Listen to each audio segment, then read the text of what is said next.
Okay, good morning everyone. Good morning. Thank you for being here. Good morning to all of you who are following with us over the internet.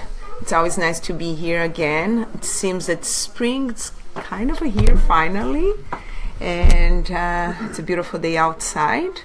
But today we're here all united to learn a little bit more from the Spiritism, from those lessons that Kardec and so many other people brought to us. The theme today is why do we need family? So we're going to talk about family, which is very interesting. And we're going to have our lecture by our brother Marco. But as always, before we start our lecture, we're going to have our reading and our initial prayer with our brother Raphael. Hi everybody, good morning. So I'm going to read a message from Happy Life, from Divaldo Franco and Joana de Angelis. You may not know it, but you are an example for someone. There are always people observing your actions, even the mistaken ones, and aligning themselves with them. You are thus responsible not only for what you do, but also for what your ideas and attitudes inspire in other individuals. Dictators and arbitrary people by themselves would never accomplish anything were it not for those who think like they do and support them. By the same token, good works would disappear were it not for those people who identify with them through sacrifice and love. Be careful what you say and do. Encourage followers to elevate themselves and to act correctly. Let's do our prayer. I invite everybody to close your eyes.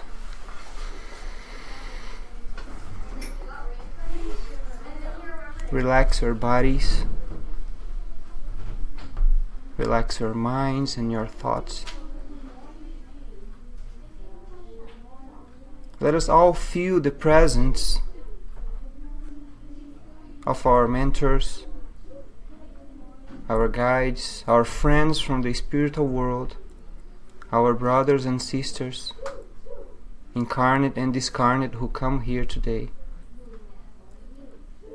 in seek of knowledge, peace. Let's thank our Lord, our Creator, for this house, for this beacon of light in our incarnation, for our Master Jesus, for His love and bringing us all His teachings, His words. And let us think, let us ask for His blessings to the speaker today, Marco Magalhães, so that he can be inspired and bring us what we need to learn more, to strengthen our hearts, so that we can follow the path of Christianity in a better way. Thank you. So be it. Michael. Good morning, everyone. Good morning. Happy Mother's Day to everyone. The guys too, because you probably incarnated as a mother sometime in the past, so I guess it's valid, right? But obviously, for the first-time moms in this incarnation, I have some here. I have Michelle there. So what an appropriate day to talk about family. Because really, we're celebrating something today, very, very important. And we're celebrating the simple fact that some of us in this incarnation, but all of us eventually, have taken upon a mission of giving life incarnated to another human being. That is enormous. That is what people call the miracle of life, people used to call before. But we know that the word miracle is so fully loaded of a lot of alternative interpretations. So I like to call it the power of love, which is much more precise. So in other words, today that we're keeping our minds, our mothers and their babies, and the love, the maternal love, we're going to use that as a preamble to talk about family ties and why families, as we understand today, are so important for our advancement. What's interesting is there's one unanimous understanding from every single human being almost. I'm talking about people that do not believe in God, sometimes atheists, or people that don't have a formal religion or do have a formal religion, or people that study sociology, people that study other science, branch of science. Every single person will come to one single conclusion, and it's unanimous, that family is the most important circle of existence for all of us. Well, that means that bringing studies all the way from sociology to religion to spiritism is that we all understand. It's imprinted on us. You don't have to think about it. We all understand the importance of family as a group of people that live together, learn together, of course have their discrepancies, but needs to keep some form of arrangement and balance that is positive, or at least that's the plan, that to be positive to everyone. And that unity can be replicated in different levels. So there's even branches of science that believe that you can translate some of the relationships between the universe and a family. So powerful that is. The aspect of bringing someone to life, for example, of caring for, and then at a certain point that relationship changes, that you now need that person because you're getting old. There is a very strong and powerful relationship between all members. But we also know that families are not the same. Every single family is different. And although all of us really work hard to keep families together, sometimes we can't. And families will fall apart as this unity of people living together. But why is that?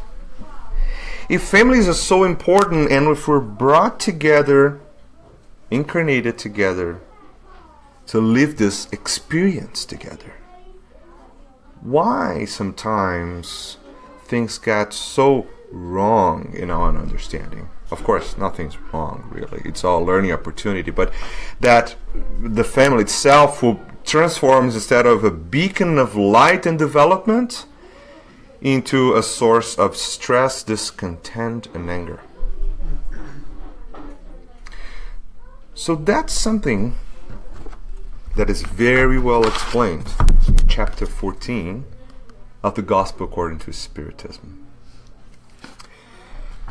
So here, they use a passage, or Kardec, and some other comments by St. Augustine, which is also comments on that chapter, and also interpretations from Kardec. The passage from Jesus that's reported in Mark, reported in Matthew, and also John in the Bible. And they all describe the same situation, the same scenario, in different words, but the same scenario. Because we all think, or we're led to think, that Jesus' family, incarnated family, not what we understand as a family of people that lived together at that time, but the incarnated family relationship of mother, father, brother, sister. At that time, it was like a perfect example of a family. That's what we believe. There were never any tensions. Everything was perfect. But it doesn't that doesn't make a lot of sense, because if you think about human beings incarnated, we all have our problems, we all have our difficulties. Jesus didn't, but everyone around them did. So there were some moments of tension. And this is one of the moments that's very well described in the Bible. And a lot of people don't really look into it because depending on how you interpret it, it may be very difficult to understand. So the passage is Jesus walks into a house and decides to have dinner with that family. Obviously, Jesus was never alone. I'm not talking spiritually, but physically. A lot of people would follow Jesus because of his absolute knowledge, his energy, and everything. So he would go into that house, and then there were many, many followers that crowded the house. And the word got out that, Jesus was having this, this meeting in that house, and it was crowded. People could not go even inside to eat. Because remember, imagine this. Imagine this. Now we see that when like a pop star, like a teenager, successful pop star comes into town, right? The whole town just all of a sudden changes. Streets are closed, police everywhere.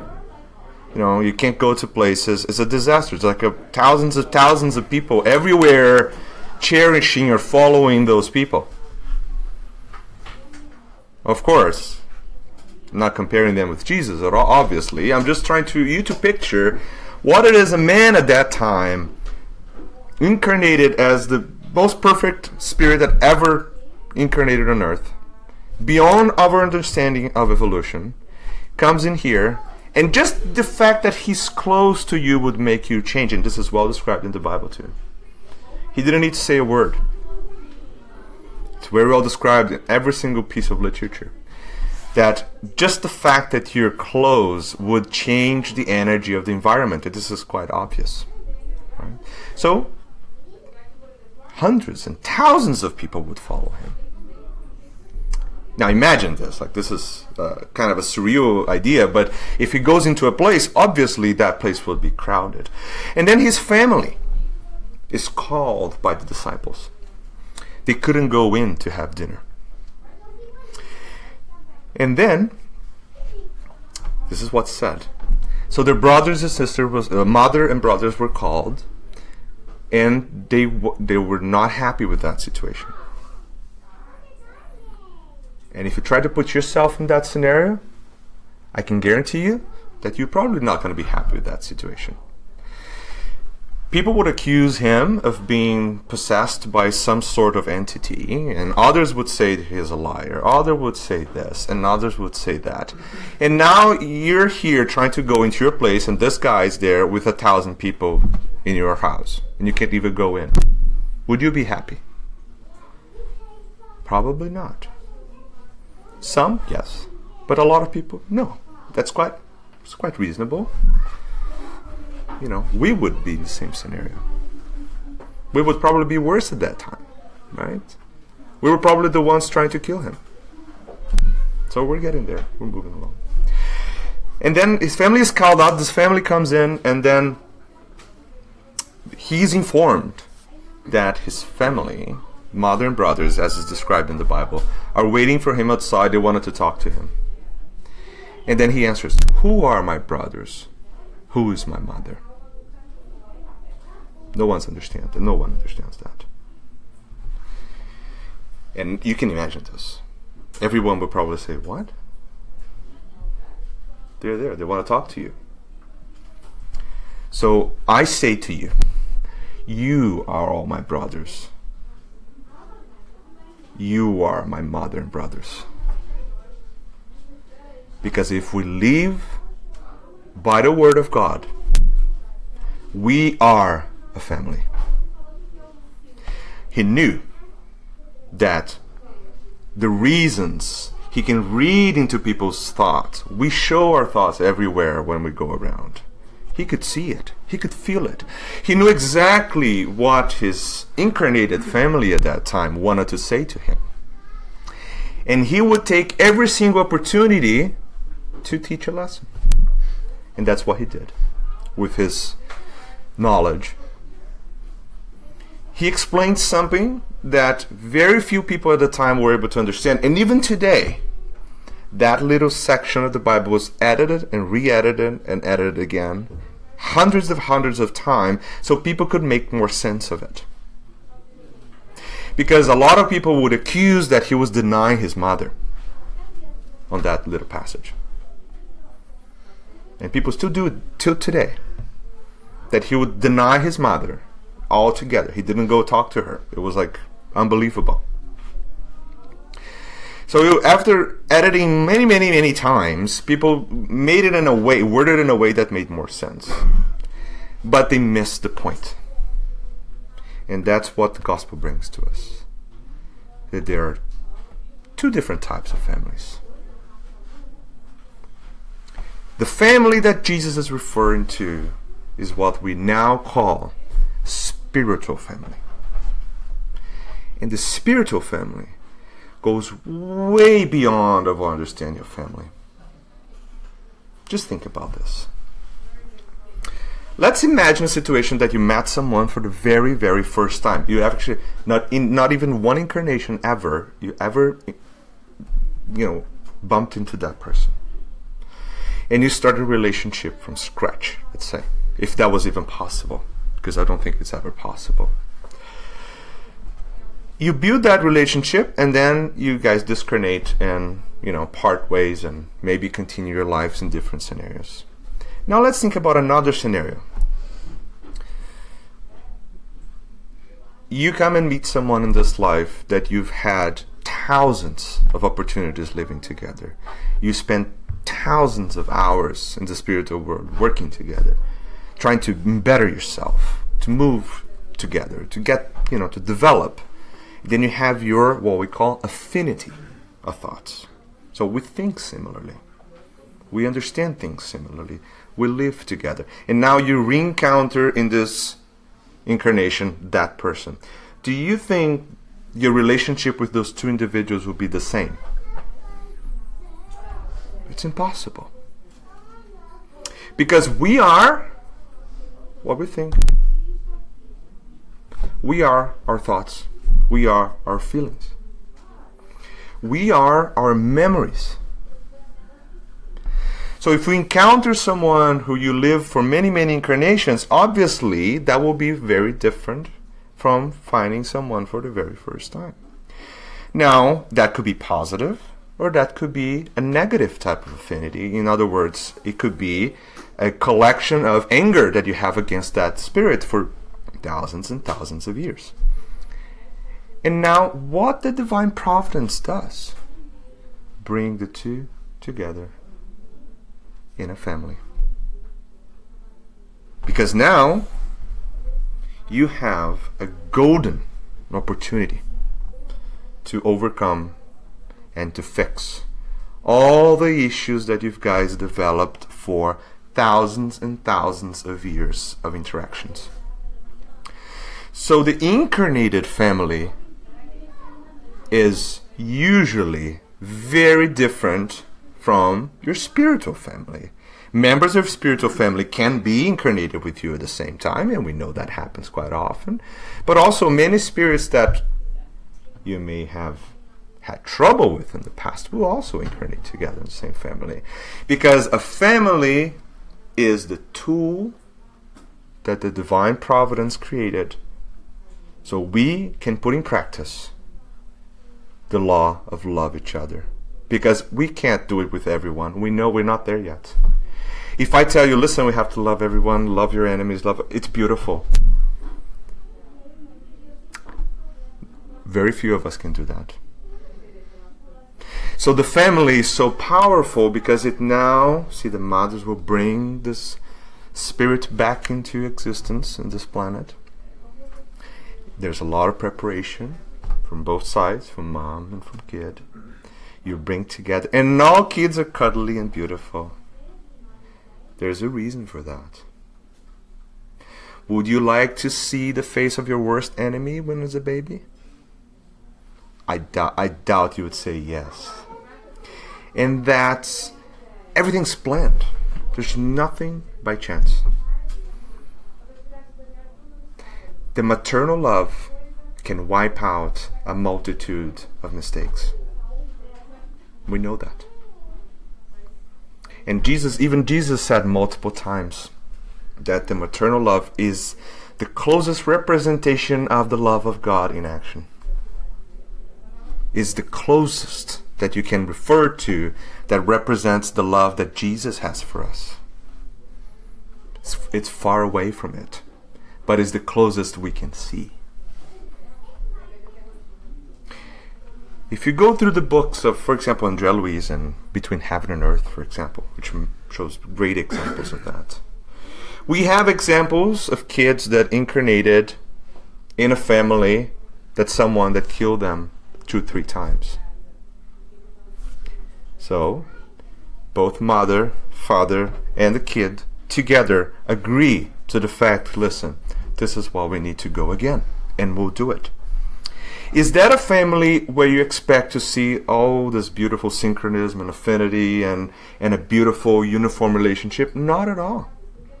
They'll have challenges. But the challenge is what's going to take you from your inaction of like, okay, things are fine, from action and progress. That's what the challenge does. If we're not challenged, we're lazy. We don't do much. And that's the average. Of course, there are people above the curve. There are people below the curve too, that even with the challenge don't do anything. But in general, that's what happens. So now we understand that there's a physical family or corporeal family that the gospel brings to us, and the spiritual family. And the spiritual family obviously will represent an enormous group of spirits that you've incarnated together, lived together, experienced together multiple times.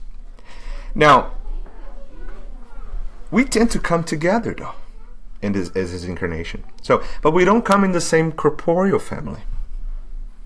Do we have examples of that? Of affinity spirits with a significant affinity that come as a friend? Does that happen? All the time. I can bet you that you have friends that you like more than family members. Isn't that true? Or not? What's the explanation for that? Don't tell me that is the first time you saw that spirit, because you know that's not. That's exactly what happens. There's always a plan. What about that spirit from your spiritual family that you meet like later in life? Does that happen? All of a sudden you meet someone like, listen, it's unbelievable. We know each other forever. And it's true. You do. And that's all what's planned for your incarnation. Now, in the spirits, both in the Spirit's book and the Gospel According to Spiritism, chapter 14, Allan Kardec talks about like a storyline of the cycle of incarnation and the families, how that works. So imagine this. Imagine that you're incarnating, you go into a trip, right? So if you go to a trip now, this time of year, you're probably going to pack light, right? You're going to put some clothes on, maybe a sunscreen. You're ready to go. In the winter is a little bit difficult because you have to carry so much stuff, but you pack light. Now imagine that we're all in the spiritual world right now, and we're here in a preparatory course for incarnation. Not the world way around. We're actually going to incarnate now. So we're going to go back into a little baby in the womb of a mom, and we'll come up in the other side, forgetting everything that we know now. Isn't that scary? That's very scary. To a point that's probably scarier to the spirit than actually the disincarnatory process. We're all afraid of dying, as we understand the end of physical life. But I can guarantee you that the other way around is probably more challenging to the spirit. There's one thing that you cannot forget to pack, because it's always with you, which is the sentiment, the feeling. That is you. So God allows us this miracle that He, in a word that is just so powerful, but he allows us to forget the experiences from the past as they happen, so you don't have the memory of what happened between you in the past. That is probably the most amazing gift God could ever give to us, because that allows us to live. Because if you had a memory that your beloved son killed you 3 times already in the previous existence, I can guarantee you that your relationship with your son wouldn't be that nice. Because that's who we are. We're human beings. We're still in a level of evolution that we cannot forgive. Can we? Can we forgive completely and absolutely and never think about this ever in your entire existence? We're probably getting there. But I can guarantee you that there's a long road for us to get there.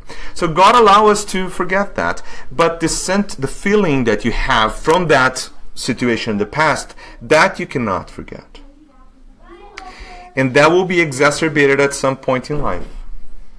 And that's when you're working on the spiritual center, then comes a family, like Haroldo likes to talk in one of his lectures. He says, you're working on the spiritual center, then comes a whole family for the spiritual assistance, fraternal assistance. And then comes the son. I don't know what happens in this family. Everyone treats me differently. No one likes me. I do everything I can. There's nothing wrong with me. And then comes the father. I don't understand this family. I do everything for them. I don't do anything wrong. And my son hates me. And then comes the mother. I gave life to all these kids. I do all my best. The one likes me. The one understands me. The one listens to me. I don't know what to do. And then comes I don't do anything. But this guy does that. He does that. Hey, wait a minute. We're very good at picking up other people's problems. Now talk about brothers and sisters. Brothers and sisters know exactly what button to push. Right? Isn't that so? Because we're very good at that. We learn how to make other people irritated. That's our expertise. Families, that's exactly what happens. Same thing.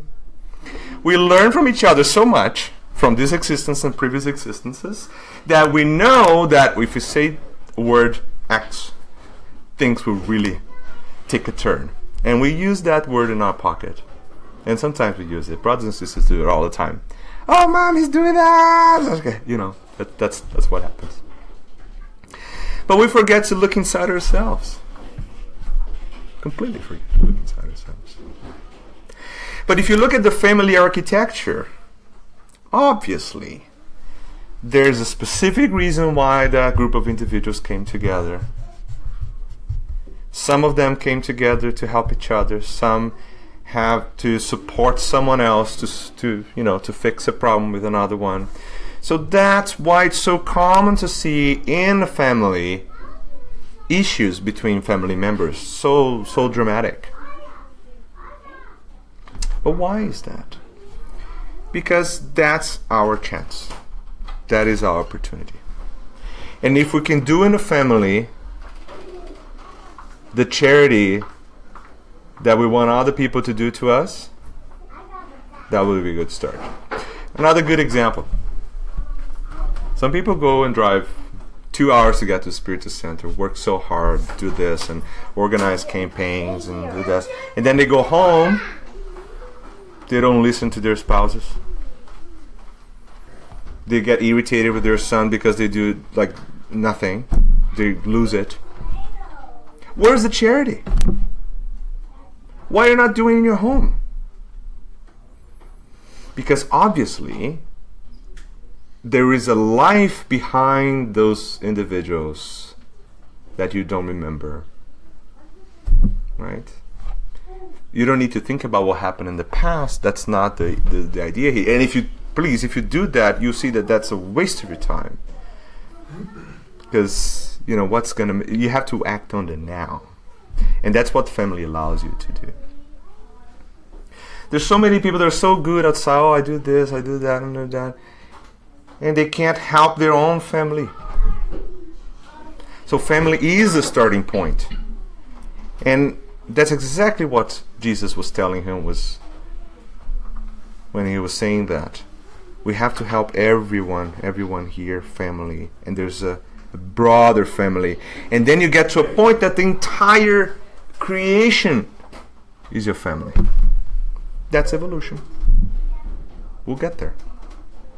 The more evolved we are, the more we'll treat every single creature in the universe as with the maternal love, with the family love that we think.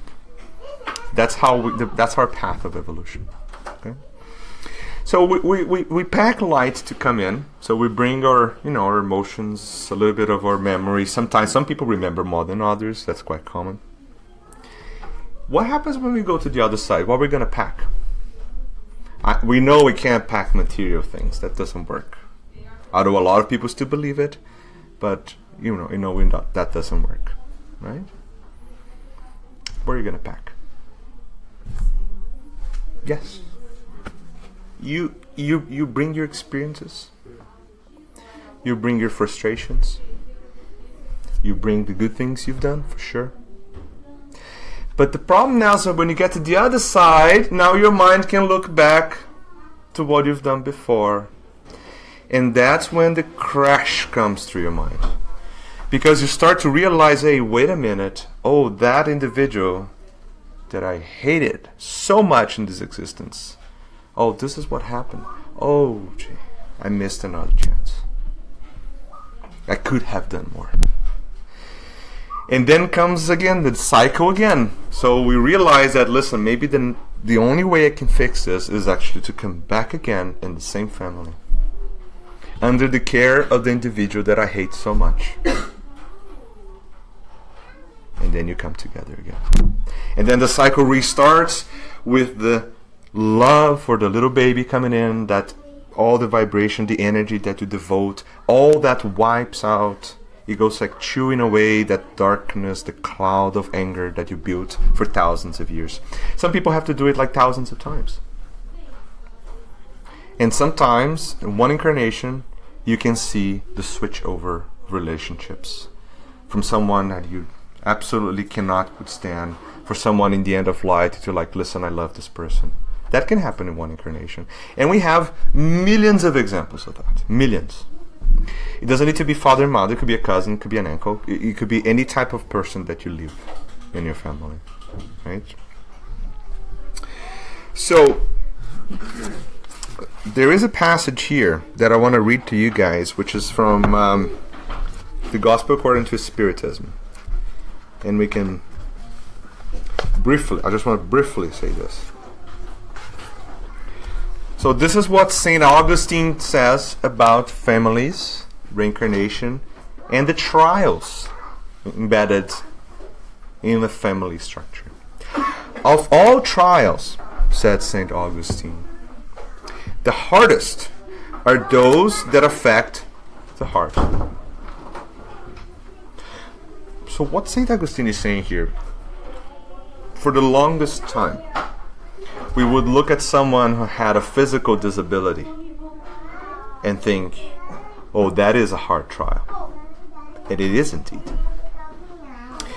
But what he says is that the hardest ones are the ones that affect the heart.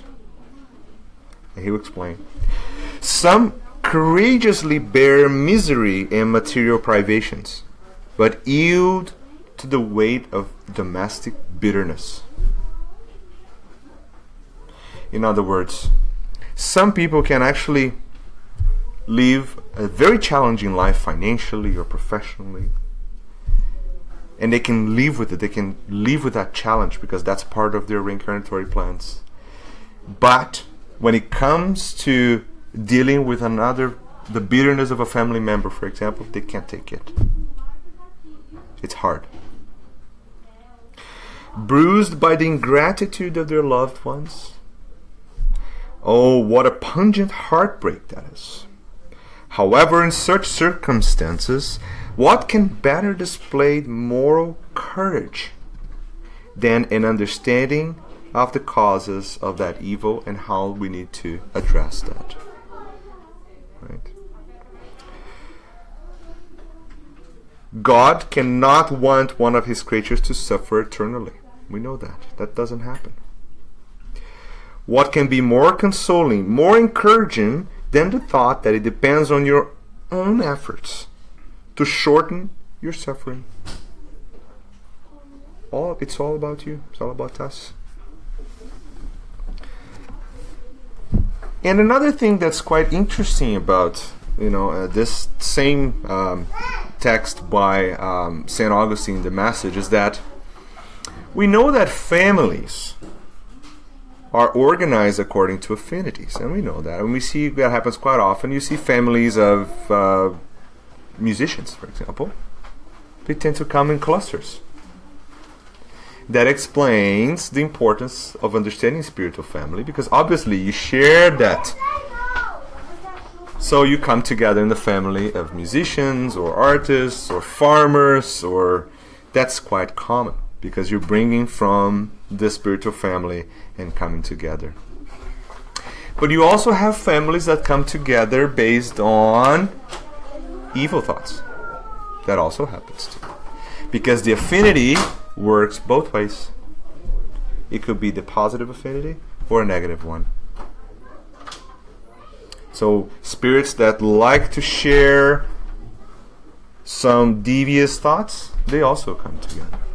And then that's why you see sometimes families or groups of people embedded into very, very challenging scenarios.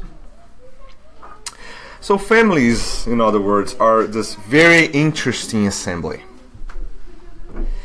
Because in the end, the incarnated family that we understand is indeed this mixed bag of experiences. And we have to use that opportunity to learn. Develop in a very strong way our sense of patience, forgiveness, right? Loving. That's the opportunity we have. Paul writes in his first letter, I'm going to write quickly, and this is in the book Our Daily Bread from Chico Xavier by the Spirit of Emmanuel. And there's a whole chapter here about family. It's called In the Family. And it starts by a letter of Paul that says, "This should learn first of all to put their religion into practice by caring for their own family, and so repaying their parents and grandparents for displeasing to God." So Paul understands the incarnatory plans and the fact that sometimes families come together reincarnating the same family. So what he's saying is that there's a reason why we need to pay forward and move forward with the sharing of love. And then Emmanuel says, "The struggle in the family is a fundamental problem in the redemption of human beings on earth. How can we be the benefactors to 100 or 1,000 people if we have not, as yet, learned to serve 5 or 10? Why is it so hard sometimes to serve 1 or 2 individuals in our own family than to serve 1,000 people at the Spiritus Center?" And that happens. Believe me, that happens. That's what Emmanuel is bringing to us. A good speaker and a bad servant are titles that cannot be mixed. And he's talking specifically about us here now. The Apostle Paul recommends the exercise of observing compassion in the center of all domestic activities. He does not allude to compassion as like crying for other people and all that. He talks about rather and he uses the word neuralgic zones. Neuralgic means pain of neurologic order. In other words, pain arising from your spirit. That's what he's saying. I'm just translating for you guys. The pain associated with you as a spirit in the home, and strive to eliminate them. We know numerous brothers who feel spiritually lonely among those who have entered in their personal family circle through family blood ties, thereby fall into lamentable discouragement.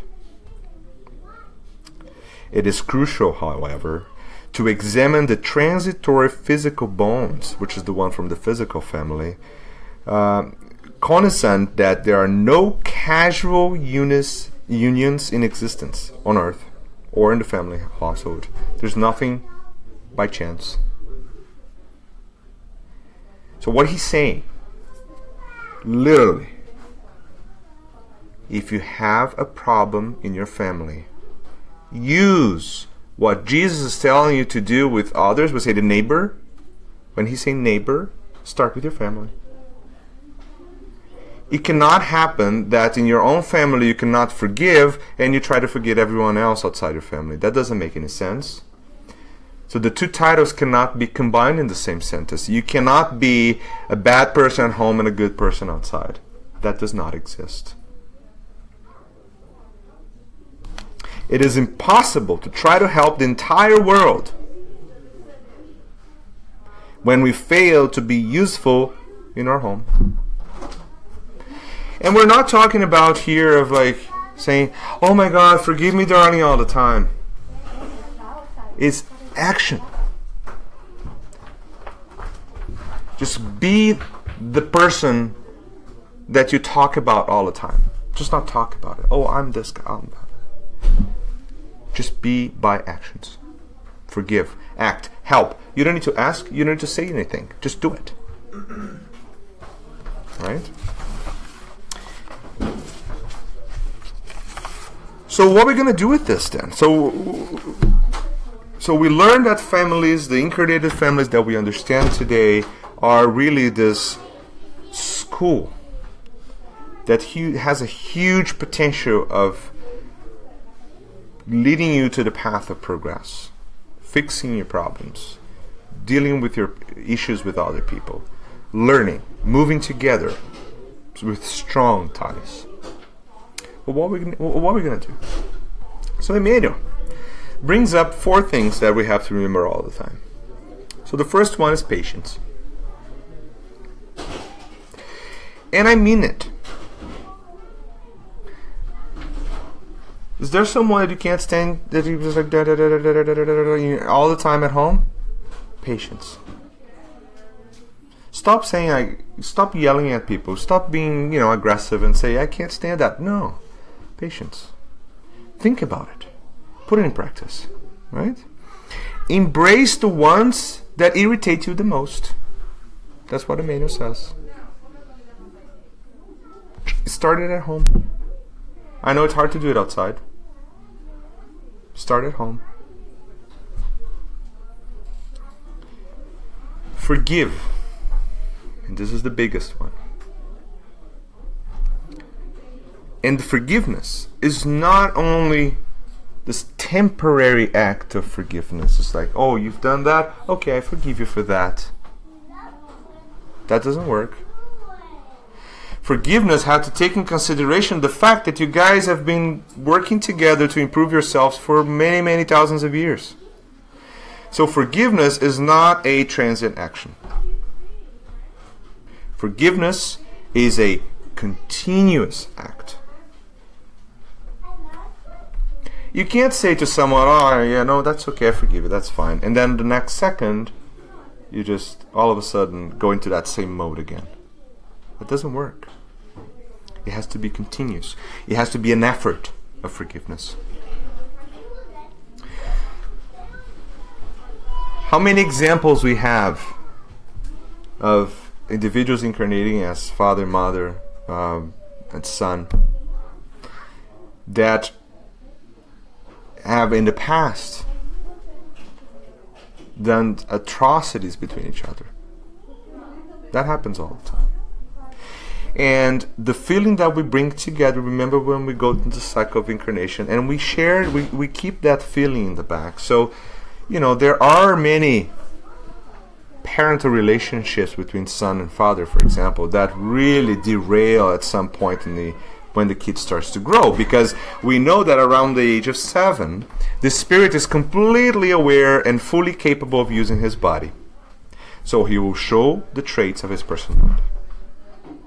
But even before that, even as toddler age, as we have the toddlers in there, kids can show little signs of personality traits that they come from the past. Either be aggression or selfishness or depression. It doesn't matter. We have to recognize those. And we're responsible for, we're like gardeners. Now, this time of year is a good example. You see the trees and the bushes growing outside. There are many of those bushes. You have to trim them at the right time. If you don't, you can't do it later. And if you do it later, they die. It doesn't work. So there's a time that the good gardener will go into the right tree and trim the necessary sprouts that are going the wrong way to keep it in shape, to make it grow, to be green. With kids, that's exactly what we need to do. Remember, we're talking about the patience, the forgiveness. It's also the action. So caring is also sometimes saying no. Caring is also sometimes understanding that in a parent relationship, you're the one taking the decision. You're deciding. Not a 2-year-old. They can't decide for themselves. They're not capable of yet. You have to say what they have to do. You have to prune some instincts of selfishness, of aggression. You have to work on it. You can, oh, it's so cute, he's yelling at her. No, that doesn't work. You know, you have to very early on saying, listen, you cannot do this. He's gonna cry. Fine. That's the only thing he needs to know how to do. That's learning. You know, if you don't do that, life will do it at some point. The world, the universe will converge in a way that will show him how to do it if you don't do it, and it's going to be bad for you and for them because it's much more traumatic. So we as parents, or mothers, fathers, and we have, or if we're adopted, it doesn't matter. If we care for someone, we need to know that the opportunity we have as a family is enormous for us, for the little ones too. Because when the spirit gets to the age of 7 or so, and they are fully capable of taking care of their body and expressing themselves through their incarnation, then the personality traits will be all showing again. Then it's going to be clear, it's going to be blunt. And then they're going to get into the teenager years when things will really change. Because now the spirit not only has full control, but he's aware of everything that's happening, and then his their body is changed. And then they take even more controls on how to manipulate things. That's like a burst of activity happening in the spiritual world and the physical world at the same time. But if we don't work on it since day 0, yes, things will get difficult. Because parenting today is getting to a point that people like to think that being a parent is like being good friends with your kid. That's great. But you need to teach them. That's what they need from you. They don't need a big brother from you. You're responsible for them. And you have to act in that way. Sometimes it's hard. But that's our responsibility in the family network. The next, so another thing is, the next thing is family sometimes, and this is what Haroldo said in one of his lectures too, is that it looks like going to gym. You work you go there to work out very hard. So you go into a family, it's going to be hard work. And then there's a lot of personal trainers around you kind of telling you what to do, like do this, do that, do this, do that. And you're probably going to sometimes feel like, okay, why all this, right? But obviously, what's interesting is that the individuals in that network that are living together, they all depend in each other. We can't evolve together alone. We cannot evolve as spirits and human beings alone. That does not happen. We need each other. That's why we live in societies. And this is well explained not only here, but also in every single book of sociology that you can find in the bookstore. Why do human beings are social beings? That's in the spiritual perspective and also in the physical perspective. So we talked about patience, we talked about forgiveness. We have to talk about humility too. Because there's always a balance in things, right? You need to be humble enough to know that you're not always right. To be fair, you're probably most always wrong. But you think you're right. And that's one of the biggest creators of stress between families members. Having the upper hand, having the bare source of knowledge, and you hold it with you.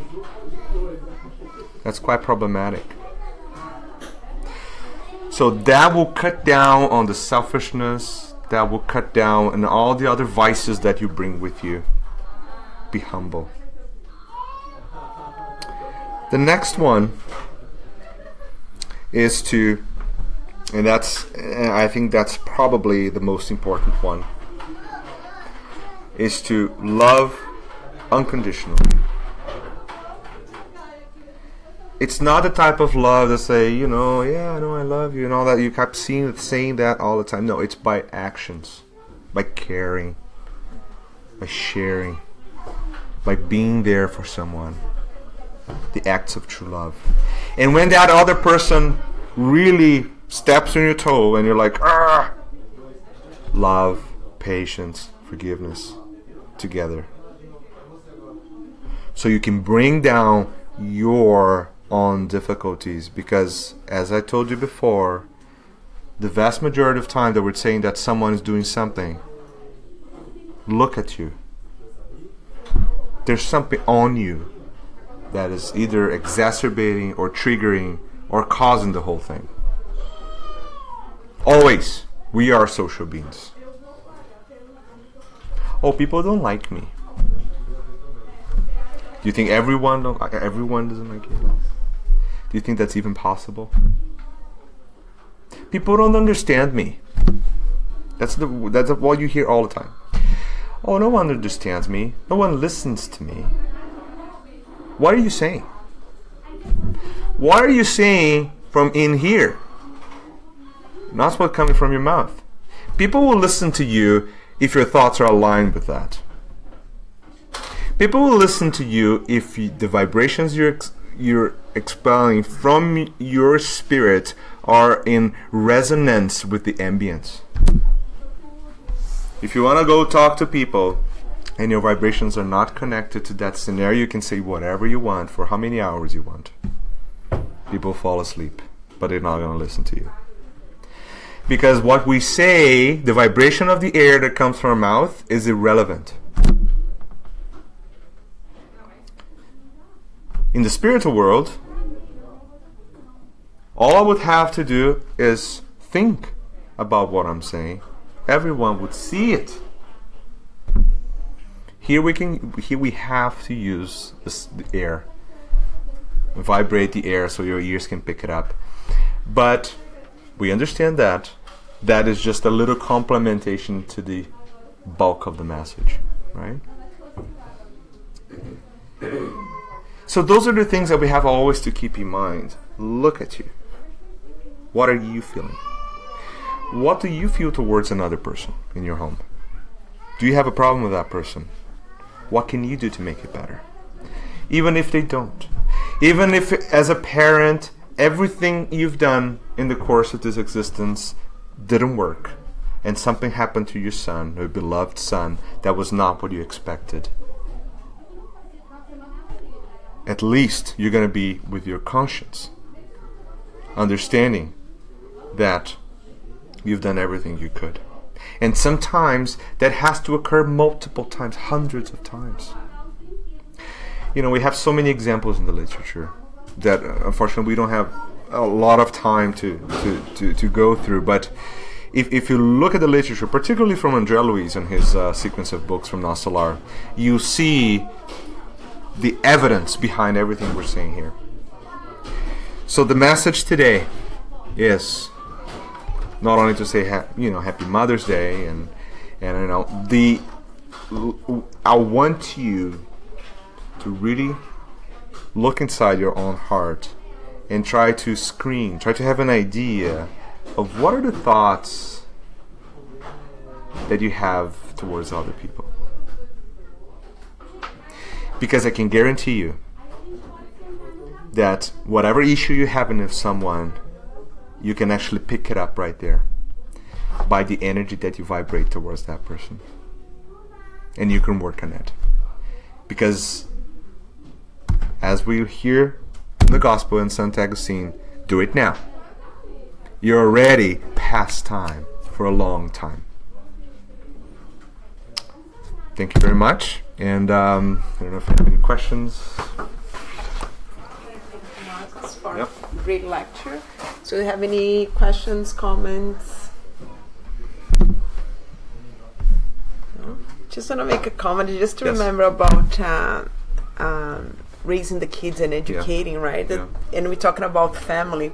Yeah. Actually, we all as a family are responsible for educating that kid, right? Especially in Brazil, we have this concept that parents are for educating and grandparents are for spoiling, right? And it's a wrong concept that we have, because grandparents are part of the family. They are also responsible for, educating, morally educating these kids. Aunts, uncles, everybody, right? And we know that in the more evolved planets, the kids, raising the kids as a moral beings, it's part of the community. So when I'm out there in the community and I yell at someone on the street, that little kid on the other side of the street that was walking, had nothing to do, I don't even know who it is seeing my example. Oh, so if someone steps on my toe, I should yell at them. Yeah. So in a way, we as a community, we all responsible for what we're doing. Like you're saying, like the examples, what we do, the way we act, give them examples. It may not be for my kids inside of the home, it can be for someone else's kids. So all our actions count, and we all responsible as a family, right? To educate our kids. Right, so we go beyond that and just because that's what we saw. That's the mother and the father who don't educate it. How about am I educating as an aunt? I am educating as a neighbor. I am educating as a grandparent as well, or not? Right? We're all responsible for that. That's true. Education inside of the family. Any questions on the internet? No, we good? No. You have someone? Yes. Yeah. It's really you can really find persons in family, with the family. That's really hard. Yeah. You know, you work hard, you try everything, and it didn't work. Yeah. You tried several times and then you fail. And then I have read a book that DNA has something to do with it. So please explain. Okay. You have Yeah. read it. Yeah. So what happens is there are two different traits. One is the genetic trait, which is transcribed by the DNA and passed along generations. That one does not cover the emotional and intellectual side of things from the spiritual perspective. It does, in a way, for example, if your body is not able to allow your spirit to communicate it properly. For example, someone has cerebral palsy, for example. So, the spirit tries, the spirit's there, he understands everything, he knows how to talk, but your body cannot translate that message. That's one story. But now, when we're talking about relationships in general, so antagony, affinity, that is determined by the spirit, not by the body. So even in a body that cannot use words, for example, if someone has a severe development that cannot say something, they can transmit their feelings very easily, and we have good examples of that. So DNA explains the body part of things, but not the spiritual part of things. Now, our spiritual body can change our DNA too, and that's quite common. If you carry some particular changes in your spiritual body, those can lead to changes in the DNA that cause specific characteristics to your body, but not to your mind, if you understand what I'm saying. So the way you think is directly from your spirit, basically, unless you have a severe development that you cannot use your brain accordingly. But in general, behavior issues regarding like affinity and things come straight from the spirit, not from the body. Yeah. Which actually makes also to say that, say, as a parent, I taught them all the moral values and everything, and then it didn't work. I failed. If you really did your part of as a parent, you didn't fail. Yeah. That spirit who was put on a family that would give him all this moral base failed on his choices. Yeah. So if you really, as a parent, really gave them all the moral bases, solid moral bases, we have to remember exactly because what Marcos said, they bring their own characteristics with them, and then it's up to them to make a choice. Am I going to follow all these good moral values that was given to me or not? They have free will. Yeah. So in the end, it's that spirit that failed. Yeah. This great opportunity was given to grow on a family that was giving these good moral values, not the parents, right? In this case, right? Yeah, we cannot change anyone. Yeah. We can't. But we can make sure we're doing the best. Yeah. That's what's important. So when we pack and go to the next round, when we go to the outside, you can look back and say, yes, I did everything. I did my best. And I understand that. And I feel good about it. Right? So, and life continues, of course. Yeah. Yeah. Any other questions or comments? No? So let's get prepared for our passes. Mm-hmm.